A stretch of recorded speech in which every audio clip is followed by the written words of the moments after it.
At late enrollee ang Afternoon Delight. Habol tayo sa talagang #1 educational segment sa balat ng telebisyon. I Saw the Signs. Okay, today's edition, inaalay natin kay Professor Mark Pasco ng Ateneo. Ang edition natin ngayon ay Back to school names na may recall. Oo. Part 1 pa lang. Ewan ko na.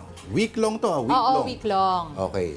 At all entries are fact-check. Hindi po ito Yes. invento, Oo. hindi in-AI, hindi photoshop. Gaya ng pinopost ng nire-repost ng kung sino-sino, lalo-lalo ng mga nasa Senado. Naku, easy. Totoo nag-i-exist ang mga to. Oo. Pakita natin, chinecheck yan kanina. Okay, pakita na natin. Ito. Pangalan ng school ay, ito, Facebook, may Facebook page siya. DepEd Tayo, Quezon. Ano to?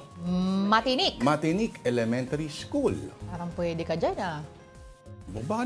Bakit naman nadamay ako dyan? Yan yung isang cameraman natin, si Lito. Tawag nila bangus. Ay, tsaka balita ko, sabi mo, si Kuya Bitong. Matinik yun. Oo, pasok na pasok doon. Matinik. Oo. 7 ang anak. Okay, susunod. Dito ako. Mahinhin Elementary School. Inaklan. Ang mga tao dyan, ganito lang mga...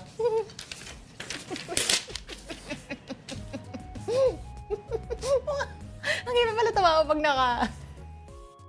Ayoko na, okay. Kaya tayo nare-reformat eh. Next. Ako. Okay. Ay, ito. Suntukan to. May pag-atake. Oh. Ha? Matabana Aklan pa rin. Elementary School. Nang ano itong mga taga-Aklan eh. Mahinhin is Marinduque. Matabana sa Aklan. Pero kasi masarap ang pagkain sa Aklan. Kaya, nga. yung oysters. Mas nako. relax na relax ka pa doon. Okay. Pero, may prequel din ba yan?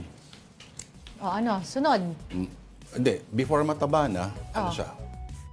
Maganda. Ikaw yan. I give it to you. Maganda Elementary School. Yan. Okay, saan ba itong... Maganda ay sa Davao Oriental. Bagay na bagay ka pala dyan, Tita D. Okay. Ikaw ba principal niyan? Pwede rin. Game. Hindi.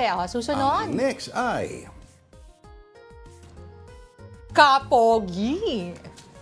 Okay na sana, may ES lang eh. Oh. Anong ibig sabihin ng ES? Elementary School. Akala ko. Saan ito? Davao del Norte. Kailangan gawin ES.